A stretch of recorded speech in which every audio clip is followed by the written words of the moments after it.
नमस्कार मंडळी, आज आपण करणार आहोत पारंपरिक गावाकडची फणसाची भाजी आणि मऊसूत घडीची पोळी।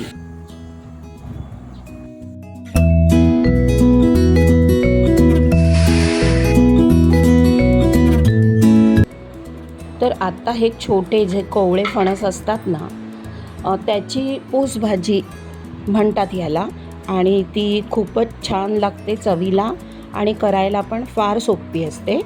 फक्त फणस चिरून घेताना हाताला पहिलं मी दाखवल्याप्रमाणे तेल लावायचं असतं आणि हा पहा मी सुरीने हा वरचा पाव कापून घेतला आहे आणि आता खालचं जे आहे साल त्याला चारखंड असे म्हणतात, तर ते पण असं सुरीने कापून घेतलं आहे। तुम्ही ही प्रक्रिया वेळीवर सुद्धा करू शकता।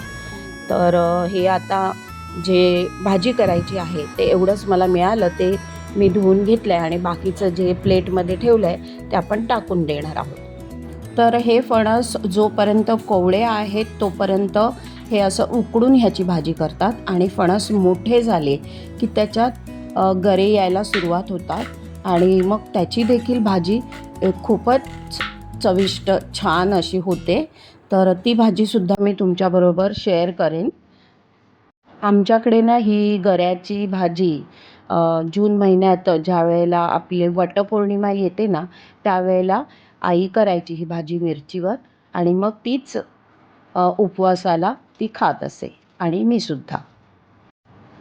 ह्या भाजीला ना भरपूर अशी लसूण सोलून घ्यायची आहे आणि ती अशी व्हिडिओत दाखवल्याप्रमाणे ठेचून घ्यायची पूर्ण पक्कडने आणि ती फोडणी करायची लसणीची खमंग अशी, आणि मग बारीक चिरून घेतलेला कांदा हा सुद्धा भरपूर प्रमाणात घ्यायचा आहे आणि तो पण परतून घ्यायचा आहे। मग वरतून धुवून घेतलेला कढीपत्ता, हिंग हे देखील फोडणीला घालायचं आहे। आता हा फणस जो आपण धुवून घेतला होता ना, तो पाणी न घालता मी कुकरमध्ये उकडून घेतला होता।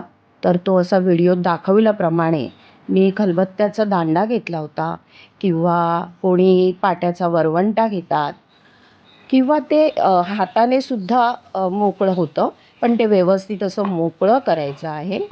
मग ह्यात मी 3-4 ओल्या मिरच्या देखील टाकल्या आहेत। ही भाजी नुसती ओल्या मिरचीवर हळद टाकून देखील होते, पण मी मिरचीसुद्धा टाकते आहे आणि मसाला देखील। तर मिरची टाकल्यानंतर त्यावर हळद, मसाला आपला घरगुती जो वापरतो तो टाकून, मीठ टाकून छान परतून घ्यायचं आणि मग जो आपण उकडलेला फणस चेचून घेतला होता तो त्यावर टाकायचा आहे आणि व्यवस्थित परतायचा आहे। मग ओले खोबरे किसलेले आणि कट करून घेतलेली कोथिंबीर त्यावर घालून 1-2 मिनटं परतून घ्यायची आणि मग ही भाजी आता तुम्हाला सर्व करून दाखवते। किती छान टेक्स्चर आलं आहे बघा ह्या भाजीला। चला या आता आपण करूया या फणसाच्या भाजीसोबत खायला घडीची पोळी अथवा घडीची चपाती। पीठ मी आधीच मळून ठेवलं होतं। मळून ठेवलेलं पीठ अर्धा तास, त्यामुळे चपाती देखील मऊसूत होते।